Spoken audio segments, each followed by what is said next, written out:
What if one small decision could change your entire life? Not the decision to leave, but the decision to turn around and go a different route. Because 18 miles can change everything. Because I've run out of water and I'm super dehydrated. Now I have to try and patch. Well, looks like this is how day one is ending. Really cooked. We cannot cross the border of La Masia. I may be doing the stupidest thing in my life. We crashed. It just doesn't feel right. We're gonna be riding in the dark in Mexico. I was losing power, my engine was sputtering. Woohoo! I just ran over Mac's bike.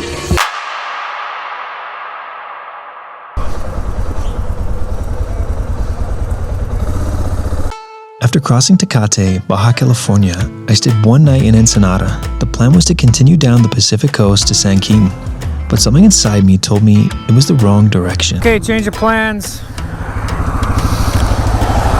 I'm going with my gut, even though it's a bit sketchy. We're gonna try and make it to San Felipe today. It just doesn't, I don't know, something about going to San Quintin, it just doesn't feel right.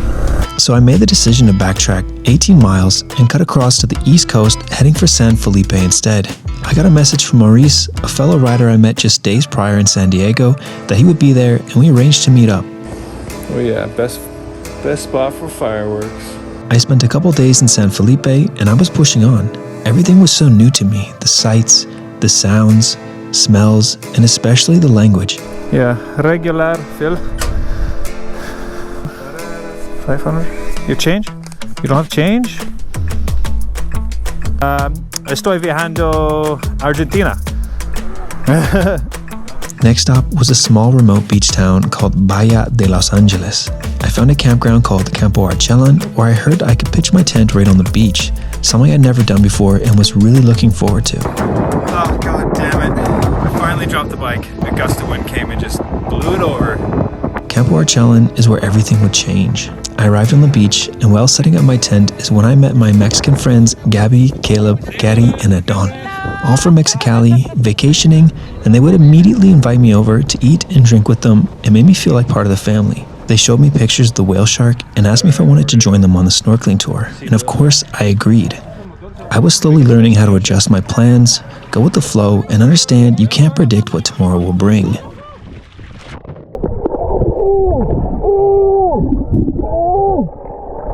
Once we made it back to Campo Archelan is when I noticed a woman working outside of a big blue bus. Adon noticed her too and invited her to come eat lunch with us to a nearby beachfront restaurant called Rockavea. This was my first time meeting Meg, a digital nomad from Australia, traveling solo in a school bus, and at this restaurant is where I would get to know her and her story. The next day, we both happened to be going to the same city, and so we decided to travel there together. I've made a new friend, which I'll be traveling with to at least Guerrero Negro, Baja. She's got a school bus conversion. Maybe you'll see it, maybe you won't, but yeah, we're gonna ride together. And henceforth became the birth of the motorcycle bus convoy. I immediately realized this meant adapting. The bus was slow, like really slow, but I thought, what the heck, I can go slow. It's just for one day, right? We made it to Guerrero Negro, and by the next day we were out playing in the sand dunes. This is where I foolishly thought sending a 350-pound DR into the sand dunes was somehow a good idea. But then I realized maybe having another person around wasn't such a bad idea. Really stupid. By day 3, we were camping in San Ignacio, a desert oasis in the middle of the peninsula, but things were already going wrong. We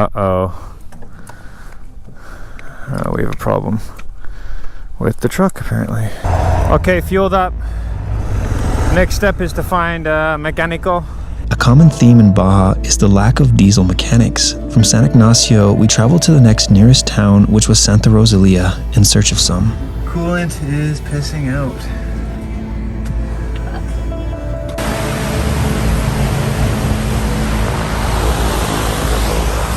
At the mechanics with my friend's bus, and it's not looking good. Today will probably be the last day we travel together. Unfortunately, it was fun, but we may have to go our separate ways after today, as she might have to spend a few days getting that bus fixed, but we'll find out more in a little bit. We were only 30 minutes from the pristine beaches of Conception Bay. Instead of abandoning Meg due to her misfortune, I asked if she wanted to take a trip on the bike to camp on the beaches while she waits for some news. This would be my first time traveling, not only with all my stuff, but a passenger with extra luggage as well. Needless to say, learning to ride with all this extra weight was a bit of a learning curve. Despite that little oopsie, we made it to the beach just fine, snagged the last palapa, and camped just feet from the calm ocean's edge. After just a couple days, the mechanics were able to fix Meg's bus, or at least they told her they fixed it, but the repair bill was $2,000, essentially the last of Meg's savings. Luckily, she was working remotely, but she needed to find a place to settle down for a few weeks to earn back some cash. So we ended up traveling pretty quickly down south and would end up arriving to a beach called El Tecolote in La Paz. Plate working pretty good there. It's packed. A stunning beach free to camp on with restaurants, hikes, calm water, activities, and 45 minutes from town and just 15 minutes from the ferry terminal. This is where I plan to spend my final days in Baja. Okay. And so the day came. I said my goodbyes to Meg and promptly set off to charter the next sailing to Mazatlan. But it was on that ferry that I had a life-altering epiphany. Why am I rushing? I set a destination as my goal, but the objective of the trip was to experience freedom. But I didn't feel free. I felt like a slave to a timeline. Just because I told everyone I'd do it in 6 months, I felt I had to. But then I realized something. The whole point of this trip, the whole point of life, is to enjoy the journey. It's not about the destination. And I felt like I was just zipping past the journey. So I made the decision that would change my life.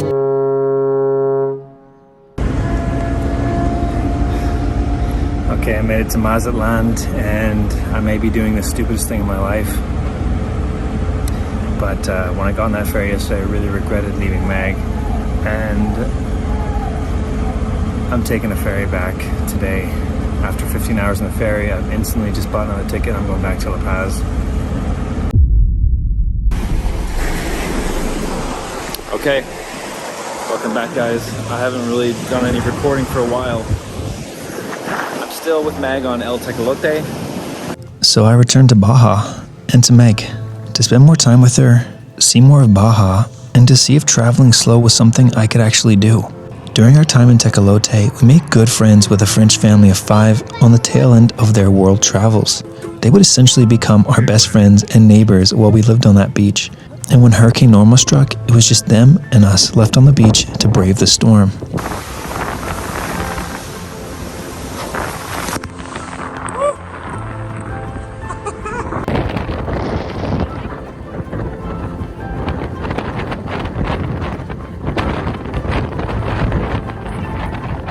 Bus situation. She's still stuck, but we did a bunch of digging and we've kind of got it exposed now. Got a few traction pads. Yeah, there we go. Been on this beach for like 2 weeks. I think on 13 days now, and it's a pretty alright place to spend your birthday.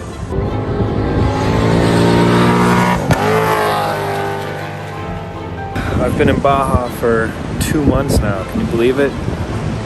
2 months. And after 3 months in Baja, and thanks to Meg Starlink, I actually found a remote job working with AI.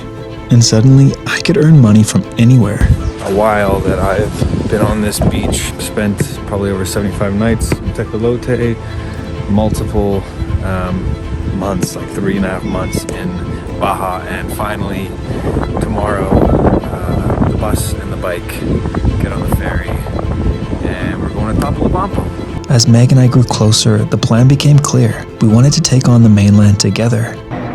So, after coming back from the ferry terminal, they were asking if I was staying for Esquire, this festival that's happening here on this beach in a couple of weeks. And I was just a bit sad that I was going to be missing that. Have to rush kind of through Mexico. So Mac and I were chatting and kind of came up with the idea that we would take Mac's bike and ride up to the States, to the border, to renew our visas. The plan was to do an epic trip around the peninsula, renew our visas, stay for the van life festival Escapar, and have plenty of time left to enjoy the mainland. So we packed our things, kindly asked our friends if they'd watch the bus while we were gone, and this would become known as Project Breaking Baja, my first real epic adventure travel film that we shot entirely on a GoPro and an iPhone. All in all, we spent 12 days traveling around the peninsula. 9 of those days we spent wild camping. Setting up in here. We made our way up the East Coast, rising with the sun and riding with the wind. We made it to the border, and of course we got scammed, but it was a success. We reconnected with our friends from Mexicali, and we continued down the Pacific route, the route that I famously turned back on, and wound up meeting Meg, and now we're traveling down it together on my motorcycle. Funny how things come full circle. We camped in the remote desert among some of the most giant cacti I'd ever seen. We rode through incredible landscapes and passed back through Hierro Negro.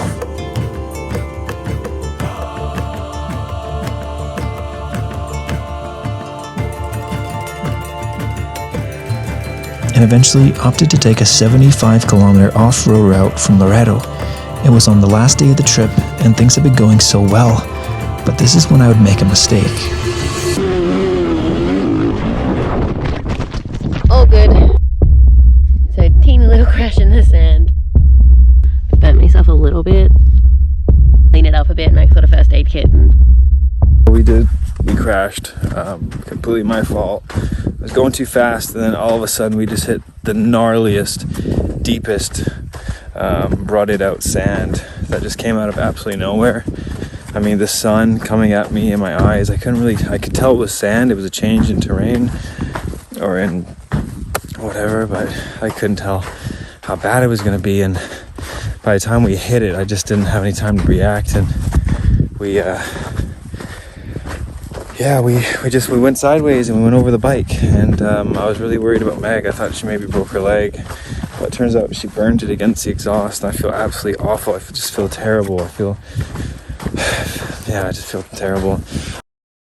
It ended up being a very long day, but we made it back to Mo by nightfall, and a friend applied some healing clay to Meg's leg. I'm here to help, which already feels much better now. I didn't take it before.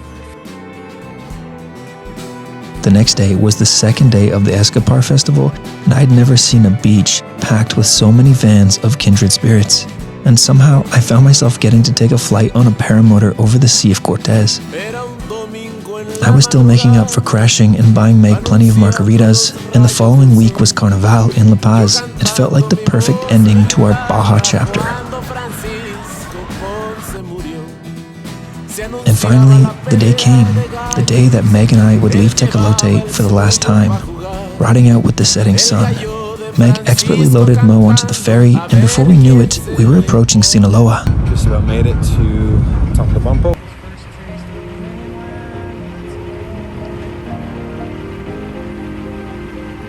Our first few days on the mainland were spent boondocking at public parks and parking lots. This was our first real taste of the real Mexico. We were still feeling it out. We didn't know what to expect, but we knew the days of endless free beach camping was behind us.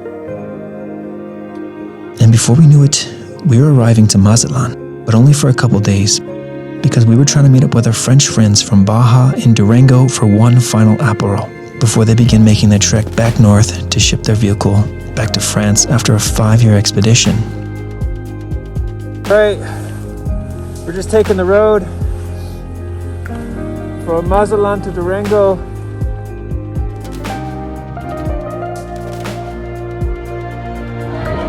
We arrived! Yeah!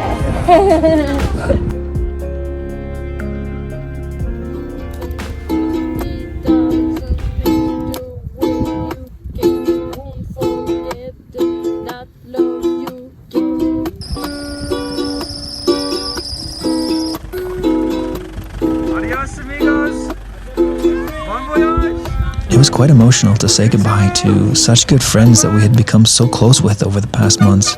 But that was another lesson of traveling. You meet all kinds of amazing people, and then you go your own way. So after that, Meg and I set course for John Wayne Canyon, one of the most magical places we would visit on this entire journey. camped right next to the towering canyons where John Wayne himself used to film old westerns. I found myself feeling like John Wayne as we trekked horses and I rode a mula through the rough canyon terrain up to the summit. Riding that mula and experiencing just how it navigated such difficult terrain with such reliable footing, it reminded me of something. My motorcycle. And since that day, I slowly began calling my Suzuki Mula. We spent a week camping in the canyons, enjoying the solitude, the scenery, and the sound of the strong winds whipping through the valley floor each night. After departing John Wayne Canyon, we finally got a taste of Highway 40, the famous Devil's Backbone, one of the best routes in Mexico and definitely the best route I'd ever ridden. Vast mountain views, pristine pavement, and endless twisties. I actually ended up injuring my neck on this route because I kept looking back to make sure Meg was doing okay. Along the way, we stopped and camped in Parque Natural Mexiquillo, an otherworldly location set deep in the pine forests in high-altitude Durango among giant boulders and perched at the edge of a stunning lagoon. We explored the park and even had a picnic with a view. And before we knew it, we were back on the coast in Mazatlan, this time to actually explore the city before moving on.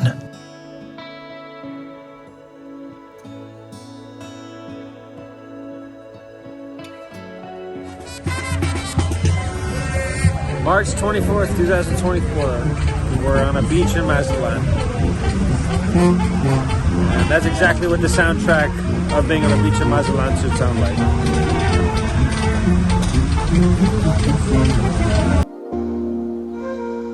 The next few weeks will become known as one of the most peaceful times on our journey. As we slowly traveled down the coastal route, stopping and exploring all the charming little beach towns along the way.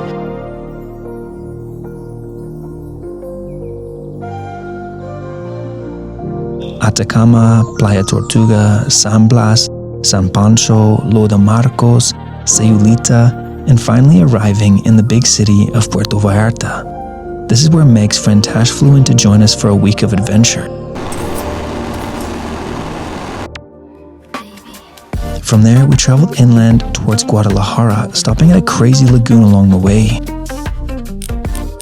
We took the free route through the agave fields and ended up in the city of Tequila, where we of course took a tequila tour and spent one night camped at the facility. By the next day, we arrived to Guadalajara, the second biggest city in Mexico, where Tash arranged with a local to take us rock climbing. Okay, so at the side of the road, made it to Guadalajara, and first impressions is the city stinks. It's massive, it's hectic, traffic, but it's huge. But we're here because we're meeting a guy to go do a little bit of rock climbing, a little bit of sport climbing. So we're just the girls are just getting ready, final preparations, texting the guy so we know where to meet him. Then we're trying to find out where to go. Nice. Oh, look at that contortion. Tash is a passionate rock climber, and if not for her, we never would have found ourselves climbing this awesome route on the outskirts of the city with a great view of the mountains. The day flew by, and we spent more time here than we intended, but our guide was going to take us a shortcut through a private community, but they insisted no buses might pass, which meant backtracking and taking a longer route to the I-Overlander spot we had found on the outskirts. And it's finally happened. I just knew that this was going to happen. And looks like we're going to be riding in the dark in Mexico for the first time, which is really quite stupid.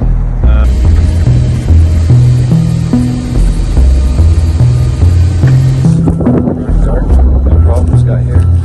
Seems like a pretty okay spot. Got reviews in Overlander, so we'll see how it goes. I'll see you tomorrow.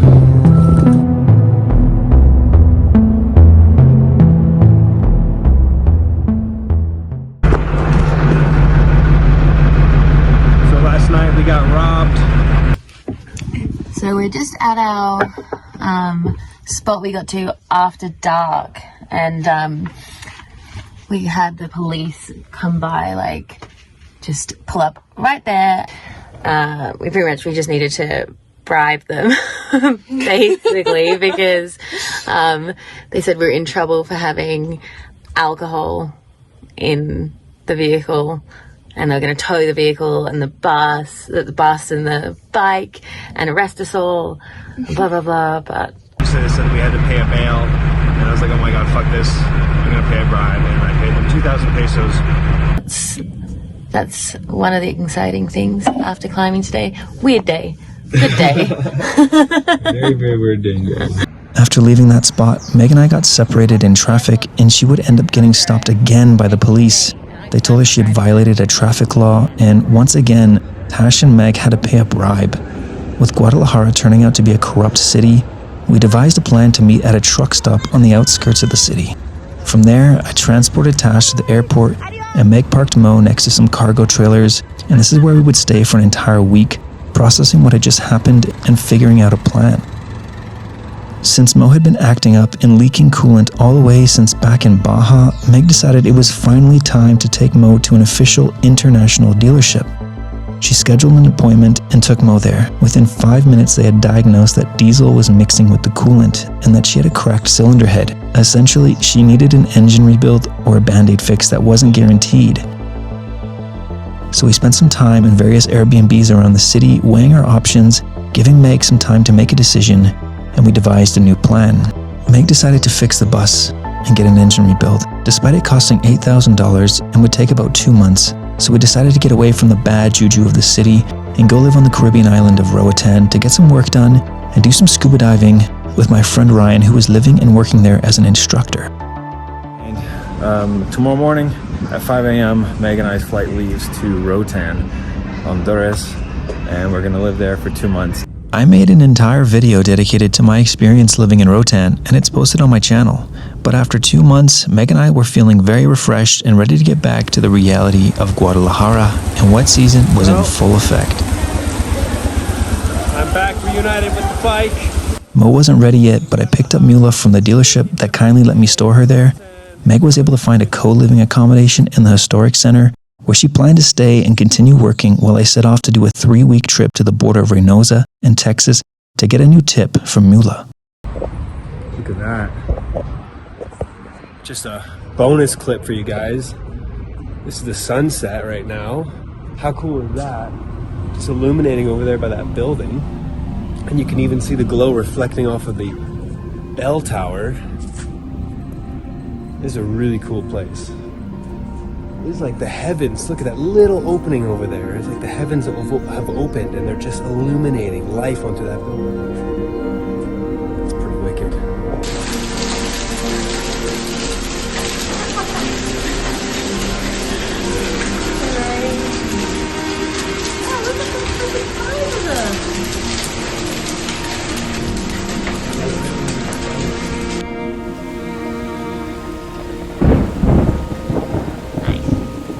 Stuff ready to go. He got his bike from next door. Pack it up, and then bye.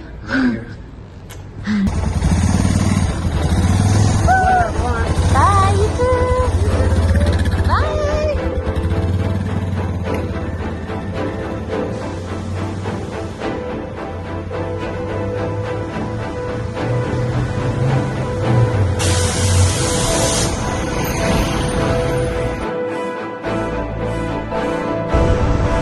Time to get the hell out of Guadalajara.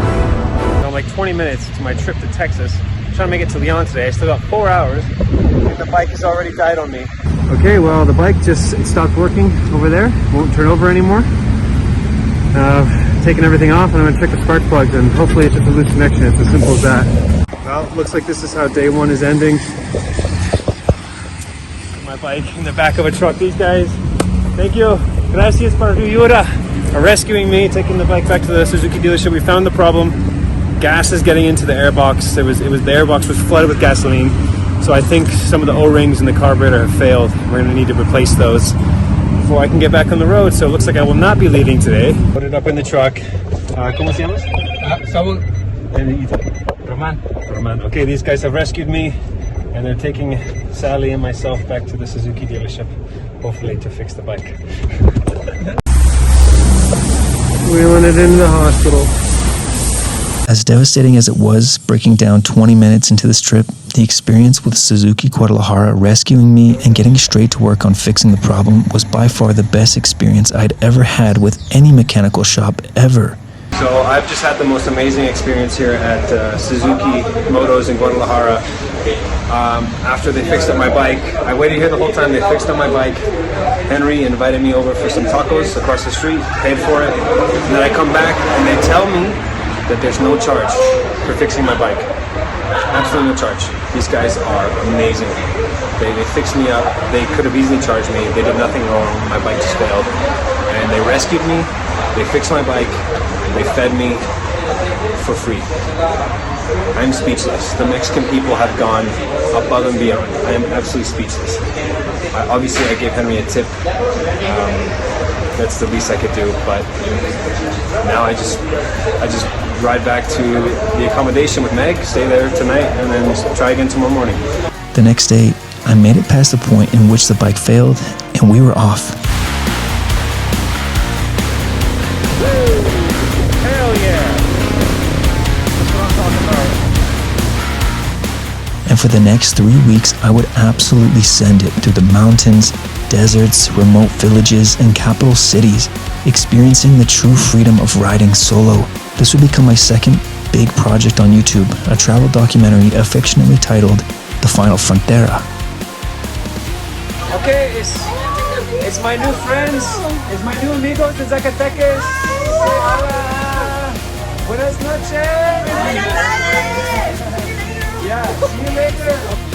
I never regretted traveling with Meg, but I met her so quickly into my trip that this would be my first real taste at true solo freedom, going at my own pace, choosing my own routes, and writing my own story. It was incredible. Buen dia. Adios, amigos. Okay, just making a quick video. I did it. It was an absolute fuck around, but I mean, one of the guys ended up kind of helping me out, printing out my FMM for me. I ended up paying for it. I got everything. I got my tip. I got an FMM now. I'm ready. I just need to head back to Reynosa. Hopefully I can turn around and get back into Mexico this way. I'm kind of in no man's land right now, in between the two borders, so I just want to record this really quick. I gotta get going because I've run out of water and I'm super dehydrated. It's really hot out. I'm scared I'm gonna get heat stroke on the ride, so.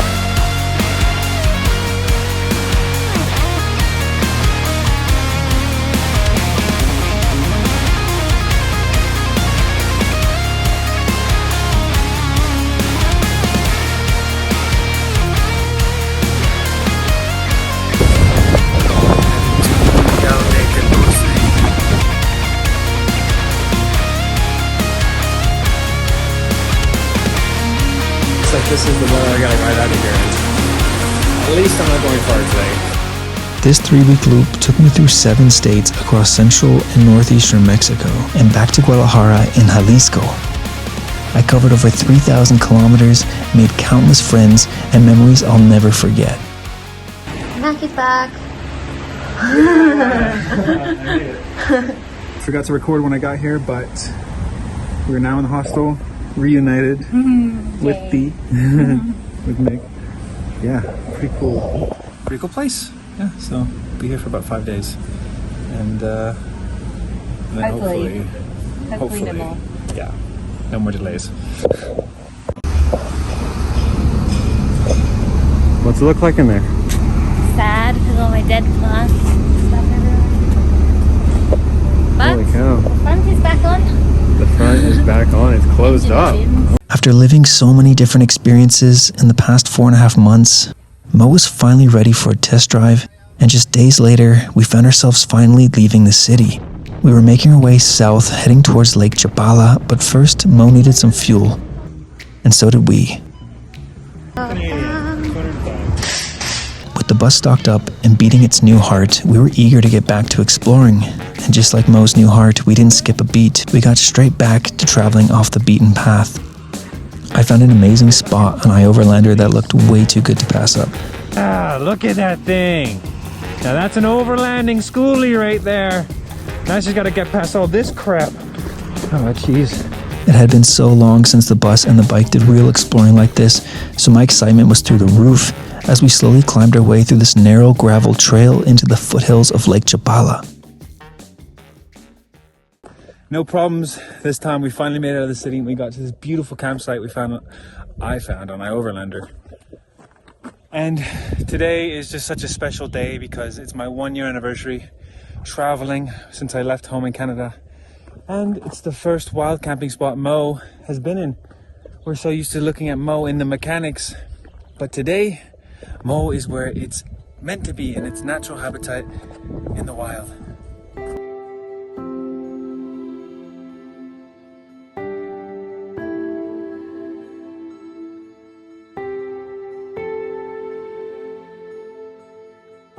This spot will always hold a special place in my heart. This is the spot Mo would camp for the first time after getting its engine rebuilt, and this spot would mark my 1 year anniversary since leaving home. Lush green mountains and a vast view overlooking the largest lake in Mexico. Thanks to Meg's Starlink, I was still able to continue working, kept company by the goats, cows, and wild horses, and it just felt like a fairy tale.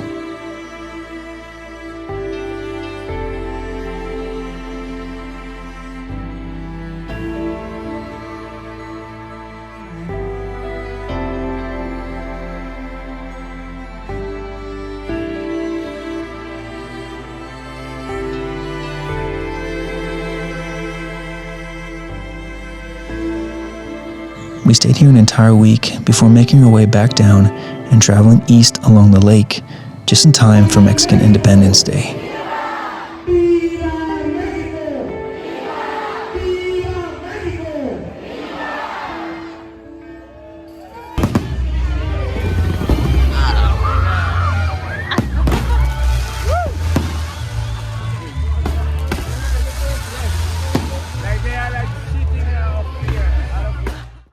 Can you get me like my phone or something? A phone? We hadn't even gone very far before a diesel leak stopped us, but a mechanic from Guadalajara came out and fixed it fast. Still, it was a reminder, a 24-year-old bus doesn't stop having problems just because it has a new engine. Maybe it was a sign, but we were too optimistic to care, and honestly, we were over the breakdowns. The plan never changed. Reach San Luis Potosi. It was our goal from the beginning of reaching the mainland, so we began pushing east across central Mexico. We quickly arrived to the outskirts of the capital city of Guanajuato, and this is where our built-up experience would begin paying off. We mapped a perfectly planned route around the outskirts of the city, the only route accessible for the bus. What we didn't plan for was arriving on the day of the Red Bull event Cerro Abajo, but Meg and we were getting used to the unpredictable. We understood the assignment. We navigated through waves of riders, just an extra challenge on top of everything else. We perfectly coordinated holding traffic while she came down a one-way street to make a narrow turn into the campground.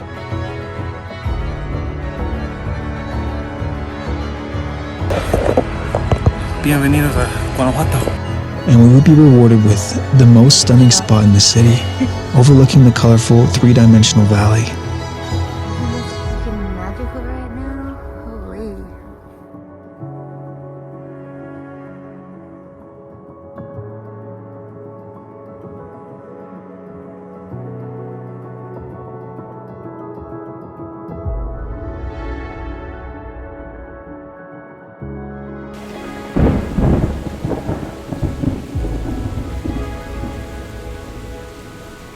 Just like on the side of the road trying to leave Guanajuato, and all our SD cards are full, so I'm just like sitting here transferring it before we can get going again to San Miguel de Allende.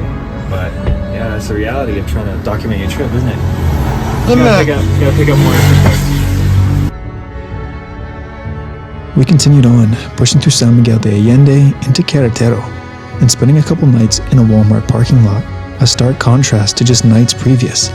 And then we arrived somewhere magical, not just because of its beauty, but because of its history, and its magnetizing energy you could feel resonating from within it. Behind me is the Bernal de Bernal, third largest monolith in the world.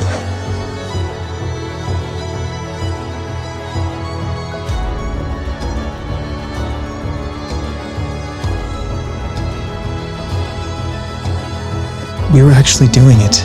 We were traveling the mainland together like we always dreamed, visiting landmarks, passing through remote villages, and admiring scenic highways. During our travels east, We spent a night camped in an apple orchard field along a high-altitude remote highway situated in the mountains of Querétaro. And the next day was finally going to be the day.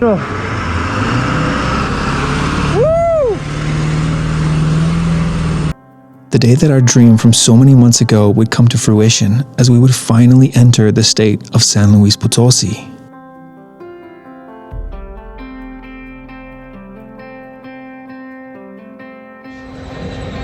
Wow, what a view here, jeez. Bus is gonna get nice and charged up for the rest of the day, and yeah, we made it to Ahitla in San Luis Potosi. So what happened? After 25,000 kilometers, I got my first flat tire. I guess it was beginner's luck, being my first big trip and all, but it took over a year and 25,000 kilometers before my first flat tire. Talk about a good track record. So I had everything on and the new tube in, and it wouldn't hold air. But that also meant I was significantly out of practice. I don't know what I did. I just looked at we were just going for a walk. I just looked down at my shoes as I was walking, and I just threw out my neck, just like that. What a reminder on the eve of my 31st birthday to remind me that I'm getting old. October came and it was my second birthday on the road, and this time I wasn't on a beach. I was high in the mountains of Aquismon, above the widest cave shaft in the world, to watch thousands of swifts emerge in perfect synchronicity to begin their daily routine.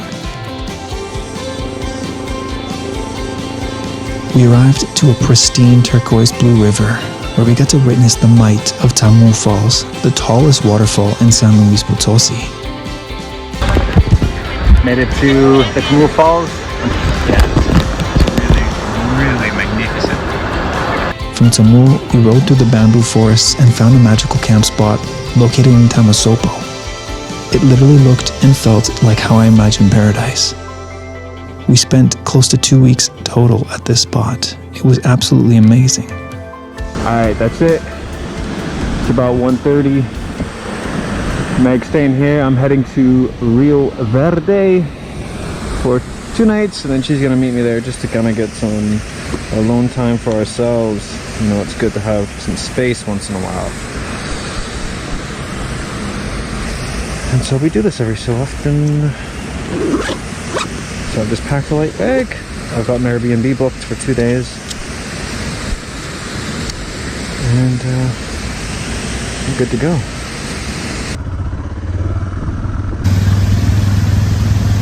And now I am by myself for a couple of days. So the plan was to give each other some alone time for a few days and meet back up in Rio Verde. This is where we would find the biggest camp spot I think I'd ever stayed in my entire life. It was like 2 football fields in length, with so much space and no one around. That's what makes what happens next pretty ironic. Swimming here. Little froggy.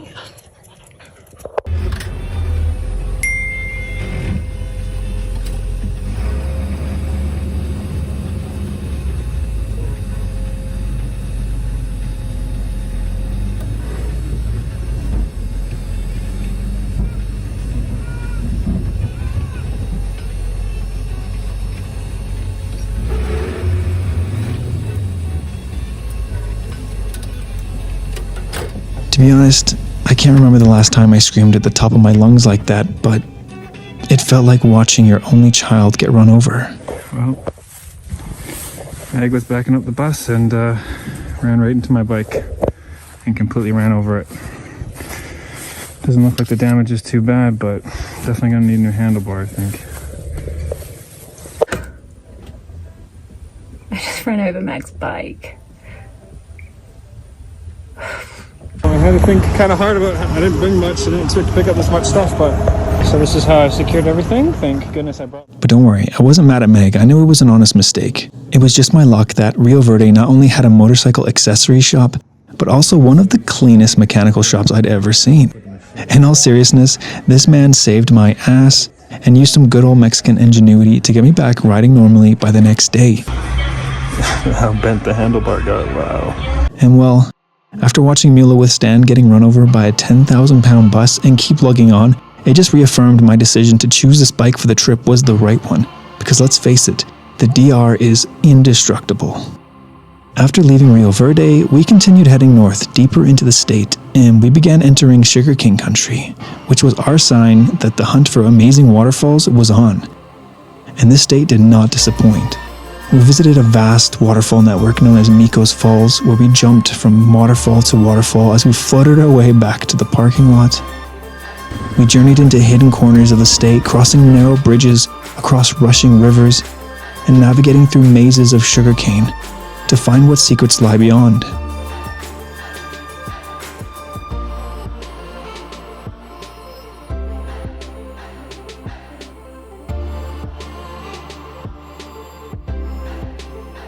And what lies beyond was more majestic waterfalls. This is Minas Viejas, and by far my favorite waterfall in all of San Luis Potosi.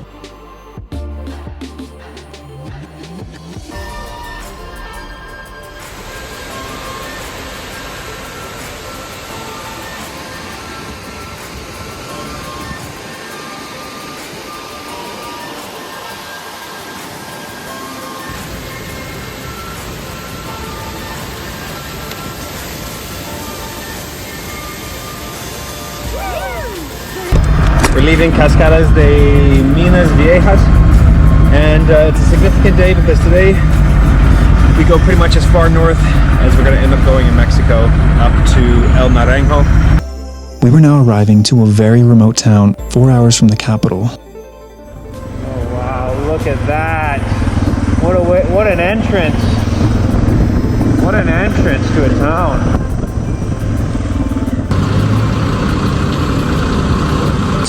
Muy estrecho.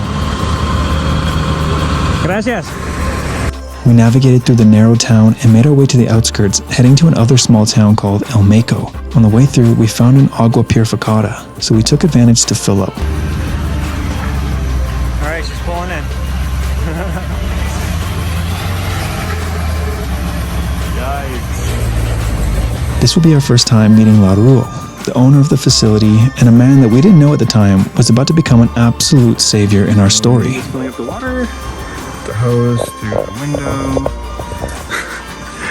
and it's funny because they have to turn the pressure really slow because the end is too thick to fit into the... And they put the pressure too high and it fills up too quickly. Yeah, so she's putting it to the funnel because it won't fit into there. And so it's really slow. Seems like quite a bit of smoke coming out of her exhaust intermittently.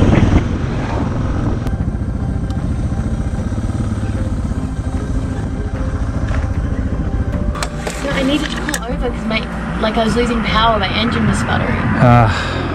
Yeah, I saw lots of smoke coming out of your exhaust. Was it bad timing or good timing? That's debatable. But just as we were nearing our final camp spot on our journey north, Mo would begin exhibiting some new symptoms. We looked under the hood and couldn't see anything obvious. And since we're both not diesel mechanics, we decided to push on and try and make it to our camp spot. Slow. Stop. Welcome to our campground. Yep, located in some local's backyard, but don't judge until you see why we chose this spot. My goodness. Yeah.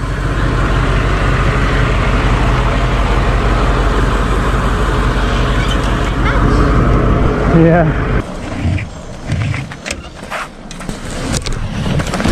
Check out the river. Yeah.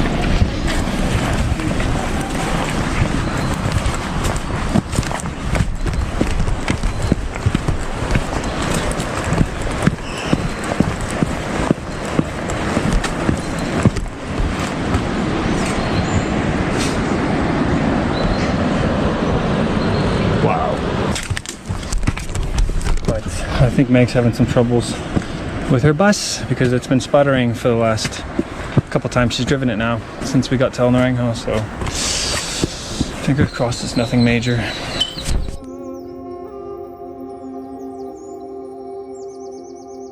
The town of El Meco, home to the El Naranjo River that runs through the whole town, fed by the magnificent Cascada El Salto. We parked the bus and decided not to think about the problems and just disconnect as we immersed ourselves with the stunning nature that surrounded us.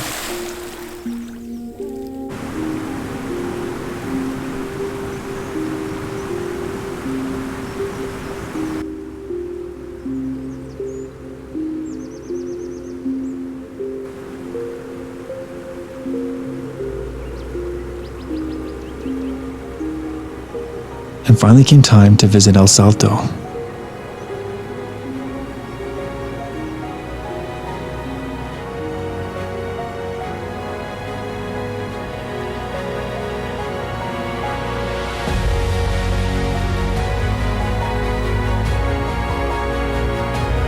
We did it. We made it to the final waterfall in the state. We enjoyed some micheladas next to a mirador, overlooking Cascada El Meco. I mean, God, this place is just a fairy tale. Waterfalls and blue rivers in every direction, a total dreamscape.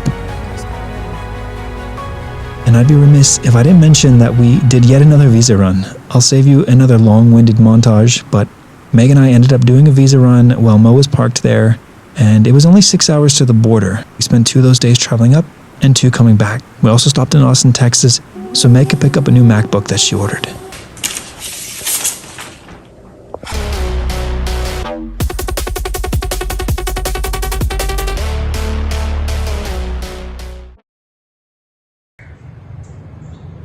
Today's the day.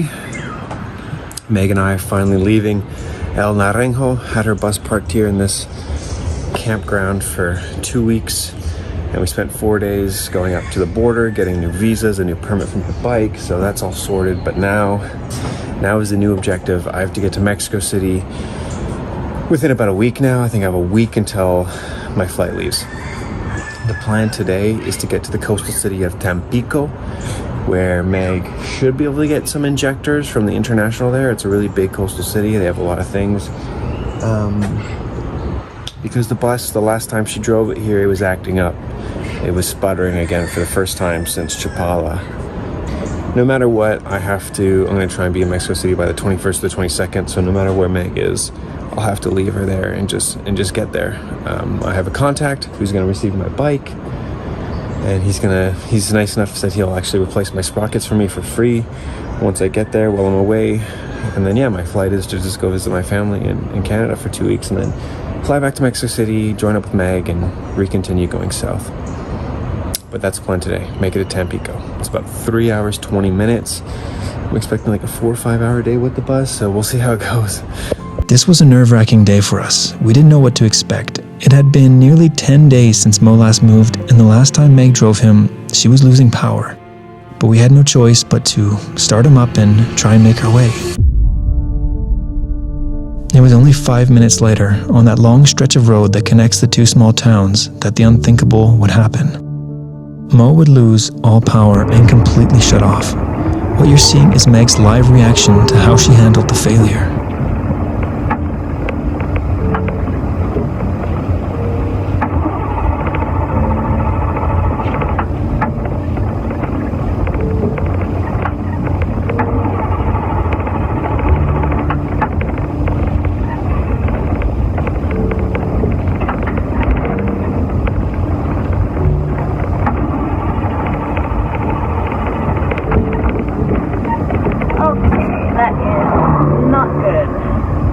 Instead of panicking, Meg made a brilliant decision to keep coasting for about 2 minutes down the road until she reached the Agua Purificada, where I was waiting, the one we stopped in on our way into town.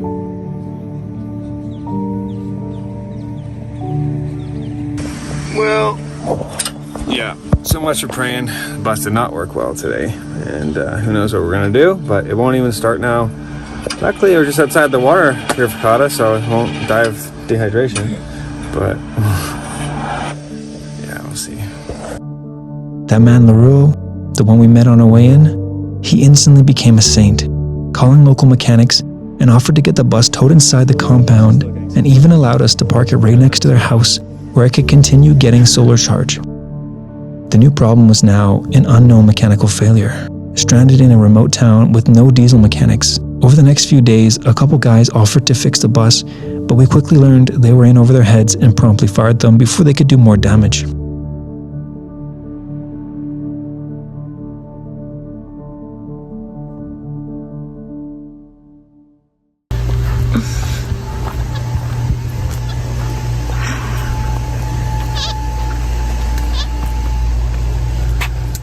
I don't think this guy knows what he's doing. Another day, not fixed. What day is it today? Thursday? Thursday, and it's happened on Monday. I have a new part at least. but I don't know. The day came where I was meant to start heading to Mexico City to catch my flight back to Canada. Since there was nothing more I could do for Meg, and I knew she was in good hands with Leroux's family, I set off for another solo excursion, while she would wait patiently, trying to figure out a solution. But it wasn't long before I needed to shift my focus and figure out my own solution. Just traveling on my way to San Luis Potosi, and the bike is having carburetor issues. So now my new plan is, it's about 28 minutes to the Suzuki in San Luis Potosi. All right, what's going on, everyone? I thought I'd take this moment to just do a little update. I just don't trust continuing on to Mexico City from here without it being looked at. I've had a huge change of plan to leave the bike here with Suzuki in San Luis Potosi and to purchase a new ticket to Puerto Vallarta, a one-way ticket to Puerto Vallarta, which is where I can pick up my connecting flight. I'll spare you the fine details, but I did end up catching a flight from San Luis Potosi to Puerto Vallarta, and finally a flight back to a very cold and a very snowy Edmonton, Alberta, where I spent a week with my family for Christmas. Before I knew it, I was flying back to Mexico to reunite with Meg and Mula. I picked up the bike from the Suzuki dealership, which had cleaned out the carburetor and replaced the fuel filter, and I rode the 4 hours through the mountains back to Meg. He's back! You brought me this giant selfie stick. It's huge. Oh my god, it's ridiculous. During my time in Canada, Meg discovered the problem with the bus was the ECM harness, which was not covered under the engine rebuild warranty. This meant she had to get it towed 4 hours through the mountains to the nearest international dealership, where it would cost another $6,000 to fix the problem. And this news came just 3 months after she had spent $8,000 rebuilding the engine. She couldn't catch a break. Meg had no money left. The bus had completely drained her. Leroux and their family, in the kindness of their hearts, agreed that she could store the bus there as long as she needed. And so, after some brainstorming about what to do, we devised a plan. We headed off back to the capital city of San Luis Potosi, where a kind man named Daniel agreed to receive some packages for me. I ordered some bigger pannier bags, a top box, and some side racks, which he helped us modify. We did all this to increase the luggage capacity so Meg could travel with me on the bike long-term more comfortably. Our plan was to continue traveling together, but this time completely living off the bike, staying in Airbnbs and camping, to continue exploring the country with the goal of reaching Guatemala together. Meg figured by then she would have enough saved to fly back and fix the bus. It's February 8th, 2025, and today's the day. Meg and I are leaving the bus. And so the day came. We packed, we planned, and she left her bus, her home, her life behind to embrace a new one with me.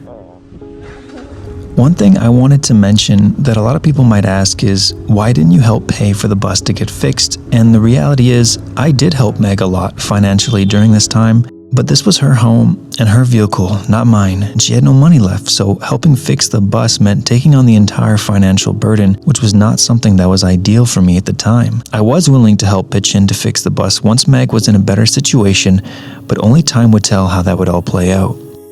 Before we knew it, we were riding through the Sierra Madre Oriental, heading back to Jalila, which was the first city we stopped in when we arrived to this state. This time, staying in the rooftop hotel with a view of the space where Mo once parked on our way through this town. Yeah, everything looks good.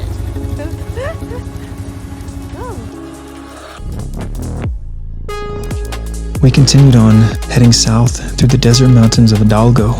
Things were actually going quite well. We were getting into a routine. We were finding our rhythm. We were learning how to balance work, travel, giving each other space, exploring the places we were in, how to balance this life we were living.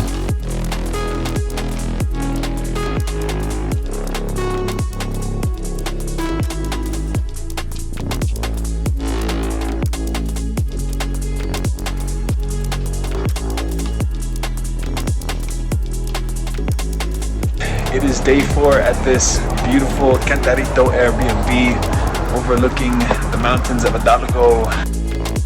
We were finding our pace. We weren't just surviving, we were thriving. Hidalgo took us through some epic routes, sandy trails to twisty roads, and vast open landscapes, connecting us to more winding roads as we made a steep descent into Grutas Tolantongo, camping by the thermal rivers fed by naturally heated volcanic springs. Life was good.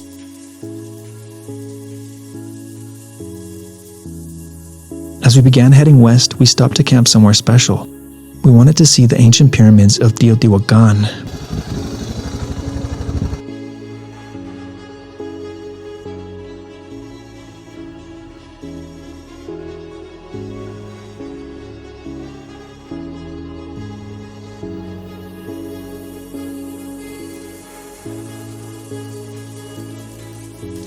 How you like your first time on your pyramid? I mean, on your pyramid, first time. Whatever. That's really cool. Really, really cool. That's amazing.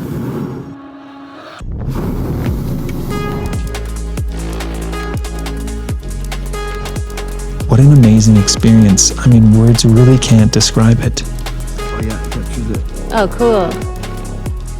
And finally, the first time since Guadalajara, we were heading back into a major city.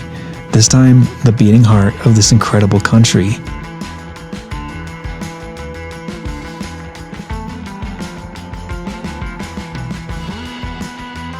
Landmarks, culture, cuisine, nightlife, and unlimited tourist attractions.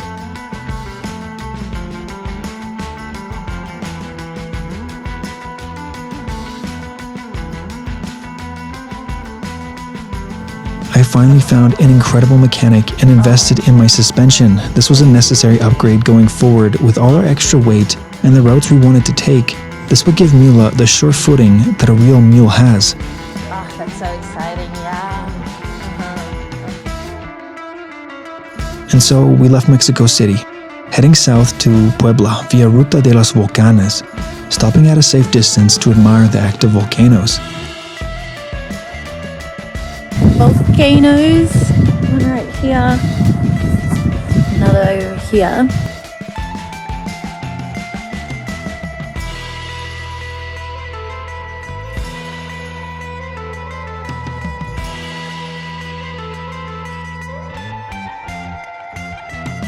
And before we knew it, we were already heading west into the much anticipated state of Oaxaca. First, the mountains of Santiago of Puebla, to camp between the canyons and admire the waterfalls.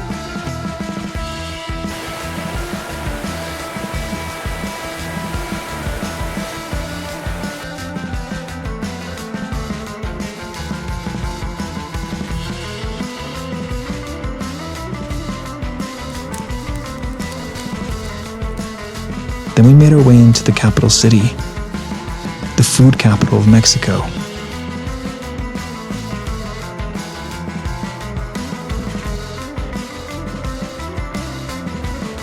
From there, we admired the petrified waterfalls and the vast mountain views that surrounded it.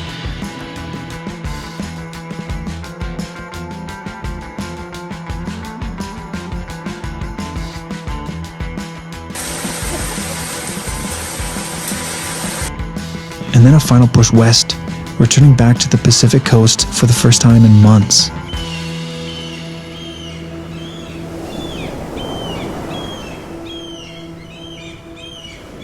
Puerto Escondido would mark the shifting of our adventure together.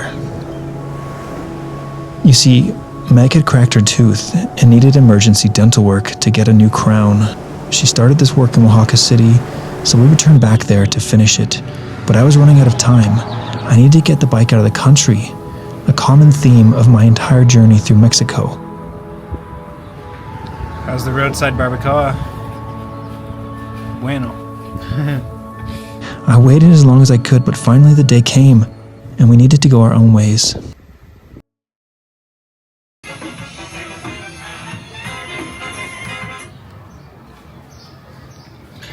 Well, that's it.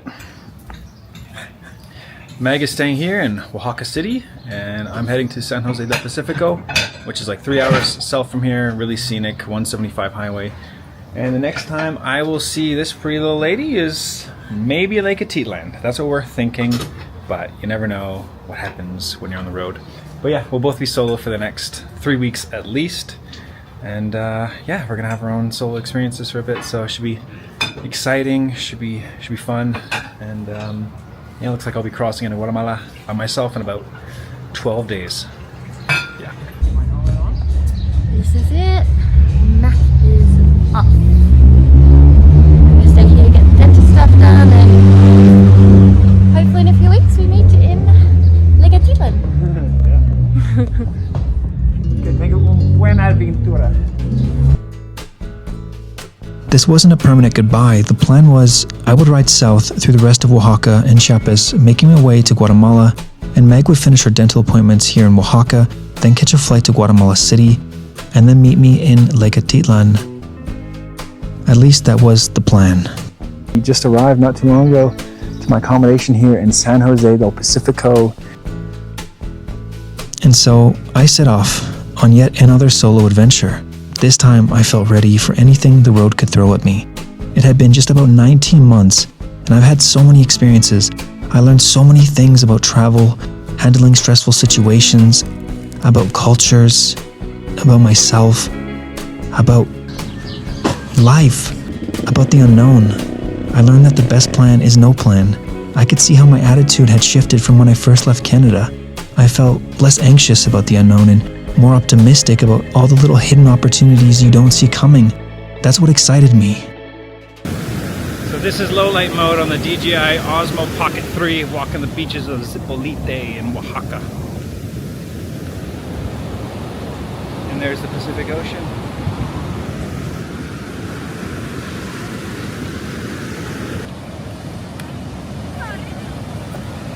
Well, this is my TP for tonight, and I can't pan too far down or you'll see my PP.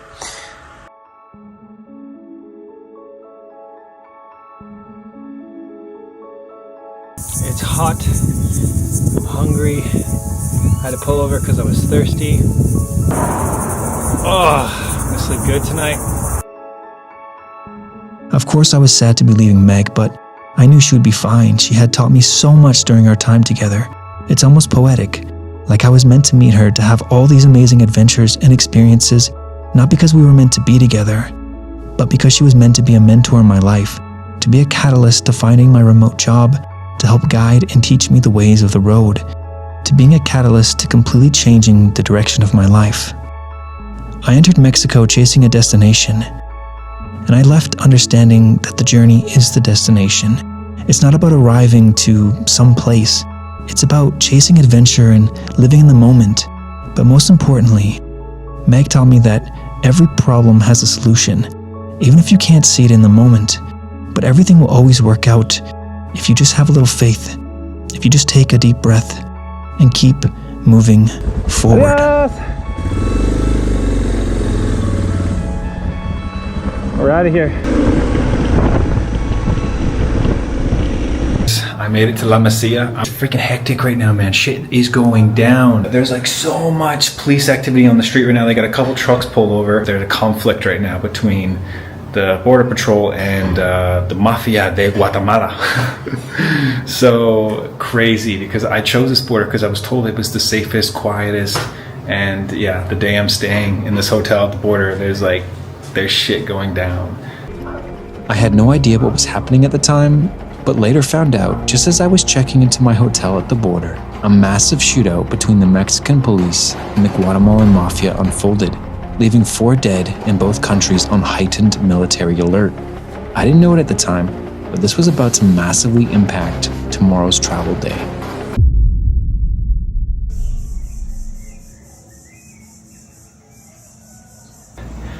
Yeah, first international border crossing that isn't America and Mexico since I started this trip. So exciting day, really, really exciting day.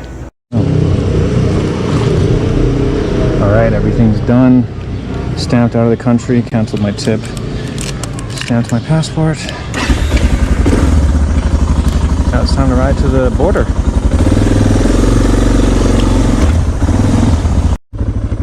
Something's going on. Some guy just told me to turn around, and I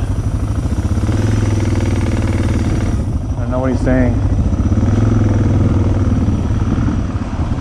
¿Todo bien?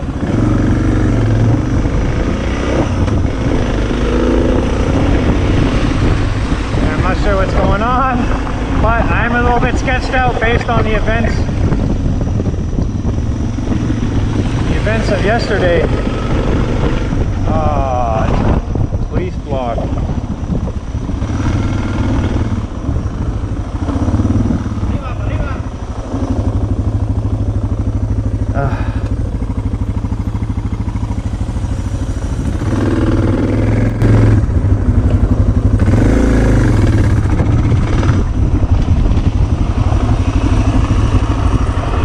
¿Qué pasa? ¿Qué dice, amigo? No hay paso. ¿Por qué? Hubo una matanza. Matanza. Mataron gente. Ay. Alright, we're officially cooked. We cannot cross the border of La Masia. I guess the only thing I can do now is ride to the next border because I chose La Masia because literally every other traveler recommended it as the easiest and safest border crossing. But on my date of arrival, it would become one of the most deadly borders in the entire country in that moment. With the border fully closed and no idea when it would be open again, I had no option but to head 2 hours east to the next closest border and pray I could get sorted there. welcome to Guatemala, guys. Alright, welcome to Guatemala. We made it past a really fucked border. I mean, very unofficial. Very quiet. I don't know what to do. I crossed at Carmenzan, and not a single government office was in sight. Nothing to obtain my documents. No police, no military. Not only was I just illegal in Mexico, but now I was also illegal in Guatemala. With my brain in limbo about what to do, I made the decision to just head to my booked accommodation in Huehuetenango. However, to get to the city, the fastest route was to ride all the way back west before heading south. This would take me to La Masia, where I had just ridden from 2 hours ago. With that in mind, I decided to just ride to the border on the Guatemalan side to test my luck and see if it was truly closed or if I could get my documents.